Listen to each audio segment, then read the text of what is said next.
Hello everyone, TAC1421 here. Welcome back to another episode of Pokemon Crystal My No Pokeball Run. In the last episode we took on Slowpoke Well, and this episode we're going to take on Bugsy, the Azalea, is that the name of the town we're in? Azalea Town Pokemon Gym Leader Bugsy.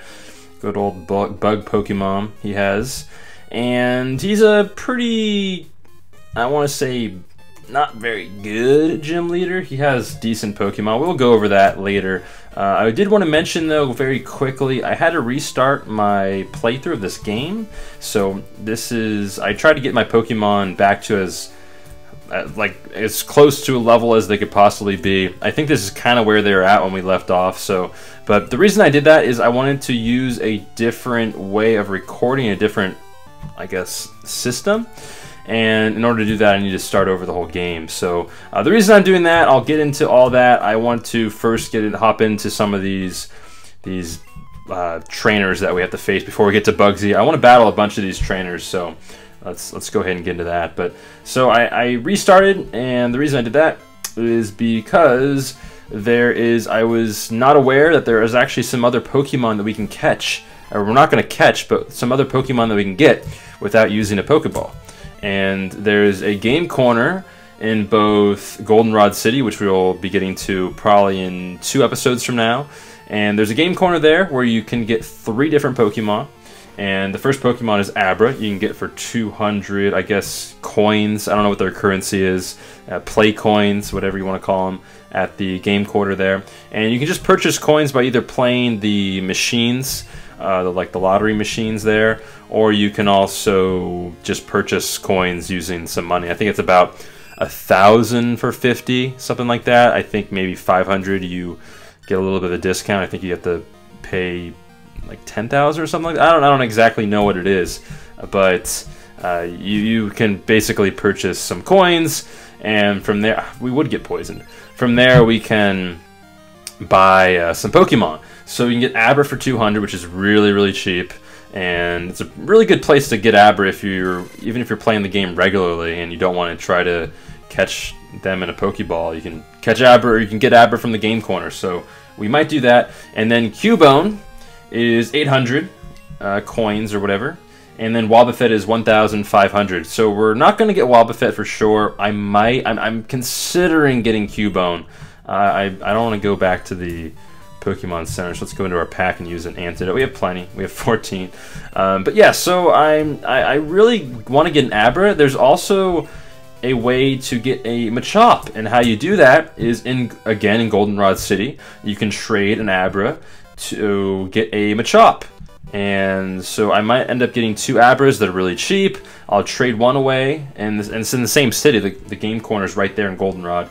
And then you can get yourselves a Machop, who is nicknamed Muscle, from, I don't exactly know who it's from. I have to figure out where in the city to get that Pokemon, but you can trade for a Machop there, so that's pretty awesome. And I'm probably going to do that.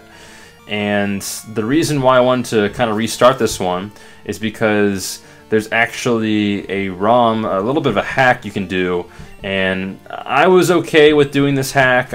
Some people might not be too thrilled, but essentially you can hack it so that you do not have to evolve Pokemon via trade. And Abra, eventually when it gets to in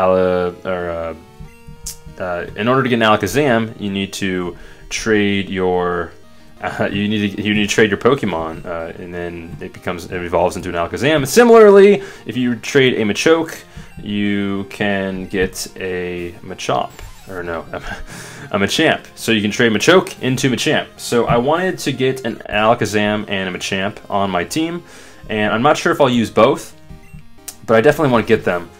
And I just think it would be cool to have them on our team and to use them through the playthrough of this game. So I might end up doing that. We're going to go ahead and use some Mud Slaps here. But yeah, I'm looking forward to that. Let me know what you guys think about that. I know it's not... you know, it's hacking, but it's not really, I don't think it's that big of a deal. It's not like we are crazily trying to change the game.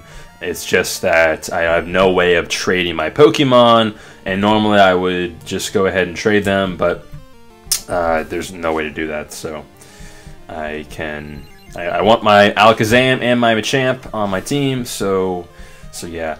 I'm not guaranteed that I'm going to use either one of those, but it really depends on what we get from the odd egg. I've been putting a lot of thought into what I want my final team to be, and I'm gonna go ahead and go to the Pokemon Center real quick. But I've been putting a lot of thought into really what my final team should look like, and there's a lot of different options in Crystal, and that's really a good thing when you have a no Pokeball run like this. You want to have options for your team, but it really depends on what the odd egg gives me. And remember, the odd egg isn't Goldenrod. You can get it from the daycare center, and I think it's only in Crystal. And there's 6 different options that you can get from this odd egg when it hatches. It's essentially 6 different baby Pokemon, and really depending on what kind of Pokemon comes from that egg, it really depends on what Eevee evolution I'm going to use, and it also kind of depends on if I'm going to use Alakazam or if I'm going to use Machamp. So we'll just kind of wait and see, and kind of just go from there. But I want to get your guys' thoughts on all that stuff. So here we have another bug catcher, and I should really be using Togepi more. I want to try to get a Togetic as fast as I possibly can. One thing is for sure, both eventually Feraligatr, but right now Croconaw and Togepi, and eventually Togetic, are forever going to be on my team. I'm going to use those two throughout the entire Let's Play for sure, so get used to that because they're going to be very important members of my squad. So yeah, we're taking on Paris here. There's a lot of bug-type Pokemon in this one, and something that I brought up with my friend today before I started recording these is, in Crystal, there's no abilities. The abilities was actually a thing that started in Generation 3. So there are no abilities in this game, and it's kind of a double-edged sword in a way, because it could be a really good thing and it could be a bad thing. And in instances like this, a lot of bug Pokemon and grass Pokemon have Effect Spore and other abilities like that where you have a chance of being conditioned somehow, whether it's poison or paralysis. So it's kind of a good thing in those regards. But for instance, Machamp, if we eventually get a Machamp, we can't have No Guard, which would be really good with Dynamic Punch, which we'll actually be getting in a few episodes from now. So it's kind of unfortunate that we don't have the abilities on like Machamp, or I think it's called Wonder Guard on like Alakazam, or it would be kind of cool to have a Super Luck Togepi or Togetic, but it is what it is, and it could be a good thing, it could be a bad thing at times. But another way that is really good is for later in the game, a lot of like Ghost Pokemon or Poison Pokemon that have Levitate, you can actually hit with super effective ground type moves. So that's going to really come in handy. I'm going to continue to use Swift here, but my Togepi somehow got poisoned twice during this fight, so that kind of reminded me of that Effect Spore thing. So even though there's no Effect Spore on a lot of these Pokemon, or there's String Shot, it's still trying to, or I think it's String Shot. Poison Sting, I think, is what they use actually, not String Shot. Poison Sting is managing to hit me somehow and doing some damaging poison move, but luckily we have some antidotes and way to heal. We have a Beedrill here, which is really awesome. Beedrill's a super cool Pokemon.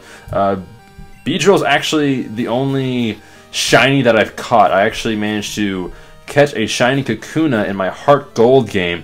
It was the very first shiny Pokemon that I've ever seen in the wild, and it's still today the only shiny Pokemon I've seen in the wild, and I managed to catch it, which is really awesome. I like how we also use Furry Attack. That's kind of funny. It's like we use Mirror Move somehow or something. I believe he used Furry Attack, so that's a little kind of funny thing. I always like it when that happens. Going through this game again for this particular playthrough, because again I had to play through to this point. I got Fissure again with Togepi. It missed though. And the last episode we got Fissure on an Onix, or I think it was actually 2 episodes ago, and it was really awesome. So, but in this one we didn't manage to get Fissure, which is. Or we managed to get it, but it didn't hit, unfortunately. So I'm not getting very good metronomes here. I think I'm just gonna. No, I do not want to growl. I meant to Swift. Fairy Attack is taking forever to hit, though, unfortunately. So I think what I'll do now is there's another Pokemon that I want to. There's another trainer that I want to take on in this particular gym before we face Bugsy. So I think after we defeat this Beedrill, which I'll just go into Croconaw now, I'm probably going to end up cutting and taking on that other trainer, and then we'll heal up really quickly, and then we'll take on Bugsy, give all you guys information on Bugsy that you need to know, and then we'll fight Bugsy, and hopefully we will be victorious. He doesn't have that great a Pokemon, as I said previously, and it's kind of disappointing because there are a lot of great bug types in this game, and you don't get a really good representation of those bug types based on Bugsy. And I always thought that that was kind of strange or odd that some gym leaders might not have that great of Pokemon, even though they might be like level 12 or 14 or so, and they still have like the second evolution or whatever. Togepi goes to level 16, Croconaw goes to level 19, and we defeated Bugcatcher Benny. And so I think there's one more trainer we'll take on. Are we done with? Okay, we're done. So I'm gonna actually cut and just go to the Pokemon Center real quick. Alrighty, we are back, and we are here at Bugsy, the Azalea Town gym leader, the second gym leader of this game. And Bugsy has three Pokemon, sorry. And as I said earlier, they're not the greatest bug types, and I kind of wish that their Pokemon, or Bugsy's Pokemon, was a little bit better. So first off, we have Metapod, and again, I kind of wish it was a Butterfree, but it's a level 14 Metapod. Its only damaging move is Tackle, so we don't really have to worry about this too much. Next up is Kakuna, level 14, has Poison Sting. I just know I'm gonna get poisoned somehow, so I have to prepare for that a little bit. But again, wish it was a Beedrill. You know, you saw Beedrill in the previous fight, so why doesn't Bugsy have a Beedrill? And then next up we have Scyther, a level 16 Scyther. That is Bugsy's best Pokemon, and this thing is pretty good. I wish that Bugsy had 3 Pokemon level 16, a Beedrill, a Butterfree, and a Scyther, or Scyther, I was right. But it only has one really good Pokemon, that's Scyther, and we're already level 16 and 19 on our team respectively. So, but Scyther has Fury Attack and Quick Attack. So without further ado, let's go ahead and talk to Bugsy. I'm Bugsy. I never lose when it comes to bug Pokemon. My research is going to make me the authority on bug Pokemon. Let me demonstrate what I've learned from my studies. So here we go. Green hair, pretty cool, rocking it. Doing a good job, and there we go. I really like the sprite. They have some kind of like bug catching thing. I always thought it was like a tennis racket when I was little for some reason. I'm not really sure why, but here we go. We have Metapod. I have Togepi starting off this battle. I gave Togepi a berry just in case. I mean, we have plenty of berries, so I thought, you know, might as well. And let's get Metronome some action here. He is going to harden up, which kind of stinks, but if we get a crit hit, then it just goes right through. Seismic Toss. That might not do that much damage. It did a lot more than I thought, actually. I was predicting it to maybe do possibly like 1/5, but it almost got to half there. Explosion! No! That's an awful move. Oh, I don't want Explosion, Togepi. No, that is not good.